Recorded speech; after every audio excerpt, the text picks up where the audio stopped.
I'm Vladimir Grigorik, or Vladimir Grigorik, and will quickly introduce myself with a few facts about myself and my business.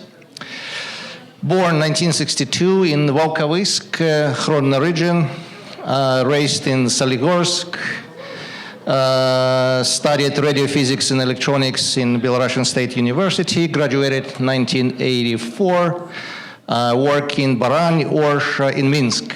So many places in the Belarus, except Brest. Registered the very first business in 1989 when it was, when Gorbachev opened the window at the age of 27. Immigrated to Canada 1997. Current business called GVA Lighting Inc. With offices in London, Dubai, and opening office in New York City. Main business is design and manufacture of specification-grade architectural lighting systems with a vision creating new beauty for our home planet. So now we'll show a short video about the company.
Thank you. And that sign is actually in my office with the famous quote from Vladimir Karatkevich: «Роби не чекане, роби як не робить ніхто, і тоді переможеш». A few projects worldwide by using our products just to show that pianists can play the piano. If you remember, this one is library in Belarus was illuminated by us. Tower Bridge in London. This is Putney Bridge in London. Again, London. This is Harrods, just finished the job on the Harrods. This is in Norway, bridge in Tanabru in Norway. Belgium, Dubai. This is called Mashrek Bank in Dubai. Roundabout in Pula, Croatia. This is Ryerson University in Toronto. We illuminated all 1,400 or 2,000, I forgot, all McDonald's restaurants in Canada. This is latest, I didn't know, like last week they sent me a picture, Tartu, bridge in Tartu, Estonia, bridge in Zinc Bridge, United States. This is interesting. Yeah, so why it's timing? So we illuminated all 48 metro stations in Washington, D.C., actually, in the if you go there, you will see it. It's a retrofit of the lights.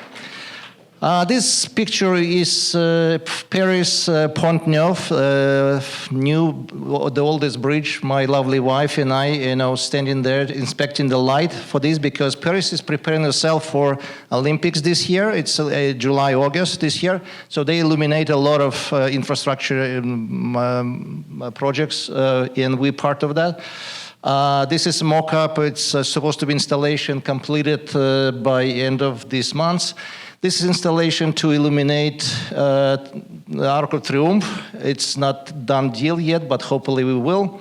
So this is interesting project in New York City. This is called 270 Park Avenue building, designed by Forster & Partner from London. It's a new headquarters of JP Morgan Bank under construction right now. So we supply all facade lighting for this beautiful building, and to my knowledge, as of today, is the largest lighting installation in the world in terms of complexity, number of fixtures, and the money-wise. So it will definitely define the skyline of New York City. So a disclaimer, I have to say, with the very first. First of all, I appreciate ABBA for an invitation to speak here.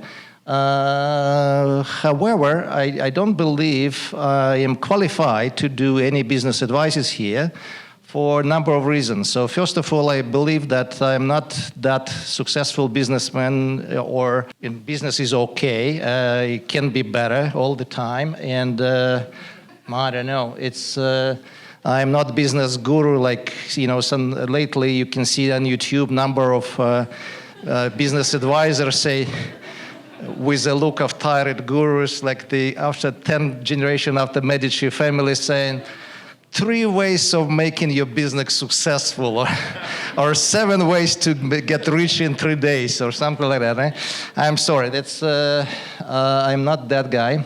Second thing, I have a bad experience with business consultancy. Yeah, you may know, maybe don't, but 9 of 10 business consultants never run the business, never found the business. They just advise without any specific personal experience. I can share only my own personal experience with entrepreneurial business model. I'm not never worked for corporation. That's not my expertise. Ask somebody else. So what I've learned personally within my 35-year-long business journey, it's actually those projects, what you saw was a kind of bright part of the business life. And let's talk about the bright one, the bright side of the moon. So first one is independence. Independence is, it's nice to be by yourself, on your solo flight. It's really good feeling, right? You don't have to listen and report to some stupid people above you. But of course, you pay price for that independence, but that's a different story. Second thing is your chance for self-realization. You can become what you want. Contributing to human society. Of course, business is always bigger than money. If you're about the money, go to do something else. Financial security, it's important. It's a chance to build the maybe financial security for yourself, for your family, legacy for your family, and be able to be generous when you would like to. Dark side of the moon, it's a little bit different. Number one, I call it a total solitude, or полная одинота. I am talking about the business owners right now, right? Just to be clear. So you on your own. You lose friends because friendship requires time investment. You don't have time. Nobody can help you with advice. Other business owners, maybe they can advise you something, but they are their own agenda. They're also quiet. They don't give you any advice. Extreme level of responsibilities for others. Depends on the size of the business. You're responsible for tenth, hundreds, thousands of employees and their families. It's a big load on the shoulders. Your health is in danger. 24/7 work with 10, 20, 30 years, you will pay price for that. A side effect, because business owners have to keep in the air hundreds of balls at a time, you lose focus. Like, you cannot read book from the beginning to the end. You have 5, 10 books open simultaneously, can't finish. Your thinking becomes shallow. You cannot concentrate. It's bad. Constant risk to go under anytime and losing everything. So regardless of the size of the business and how financially secure the business at this very moment, one bad strategic decision or bad luck and your business out. And you out of the business, you lost everything. Your family is a victim. You don't have time for your kids, for your spouse, for your parents. Business sucks all your time. And this is the most difficult one, disappointed in people. It's really tough because I always, when I hire people with a hope that people can surprise me positively, that, oh my God, they exceed my expectations. I don't know, it's 90 people from 100, they actually do not reach that even satisfy your expectation. Yeah. All right, so inspiring enough to start your own business? All right, so now I was thinking what to say for this presentation, and one story came to my mind. I never told to anybody, even my mom, my family, even my wife didn't know about that story. So I think it's related to business and personal life. You will see it in a second. I call it that middle decision point theory. So once upon a time, or let's go back to like 48 years, in about 1976, that time I was about 14, teenager, and I was obsessed with reading books about the famous Norwegians. It was Fridtjof Nansen, and most inspiring for me was Roald Amundsen, who went to the South Pole. And we need to make our own records. I have to, and survival technique and everything. And it's you have to prove yourself. So this Tarzan look on the right, it's me.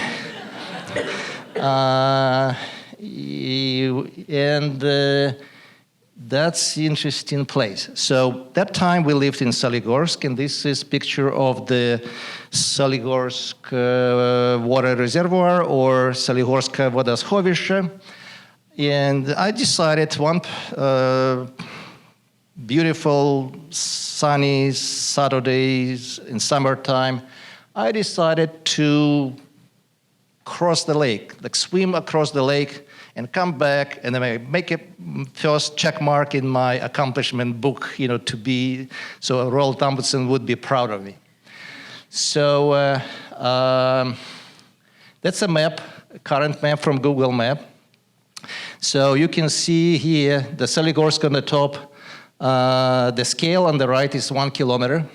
So I went to you see the start point. I came there on the bike, hit the bike and my clothes. I was alone. It was an intention to cross the lake, let's call it lake, and cross it, swim back and go home. So I started very enthusiastically with freestyle, like everybody works. Then realized, I started to lose my energy, right? So switched to the energy-saving brass, that brass stroke stuff. Then I realized one thing, that energy leaving me very, very fast. And if you read the Roald Amundsen book, it was an interesting topic there. He said, never count on luck. Be prepared for everything. So planning accordingly, plan in advance and everything. And I realized, idiot, on top of that, I didn't have a breakfast, I didn't have a lunch, nothing, like no energy. Said, too late. Anyway, naturally I started to panic, and it's actually the Soligorska водосховище relatively shallow, right? So at one point I was thinking, maybe it's shallow enough so I can just stand and just breathe this way, right? I tried, no way, too deep. Then maybe help needed. So I noticed the rowing boat, and with a couple like far away over there doing something. I started to wail the same way. Hey, help, right?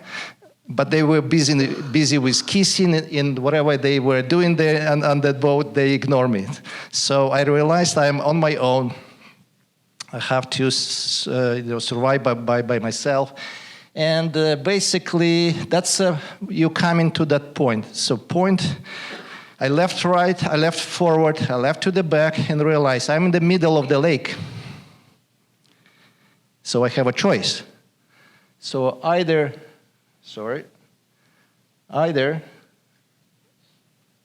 yeah, it's not that one. Anyway, either go back and admit the failure with disgrace, if you say, or try my luck. Maybe I can reach the shore in front of me and to have a finish on the other side of the lake. So I, swam forward, obviously, and in about, I don't know how long did it take, I reached the shore. I was laying there naked. I found this picture with clothing for, sorry about that. And I don't know how long, it was faint, like I lost my consciousness. When I woke up, as I realized I cannot swim back anyway, it's like, thanks God I'm alive at this point. And what I have to do is, I have to walk around the lake to find my bike and everything. So this is, if you look at the scale, it's about 10 kilometers. So this was afternoon. So when I reached my bike, it was about 11 p.m., naked, cold. Pick it up, went home, didn't say a word to my mom, went to sleep, slept 24 hours, and I'm lucky enough to stand you here telling you this story, because nobody really knew about that. So the moral of the story is this. If you do something very important to you, when you have invested so much into it, when you realize that you reach the point of choice of retreating back to safety and accepting the failure, or pressing forward and pursuing the victory, then the middle point theory, don't lose your faith, don't lose your dream, go forward, только наперед.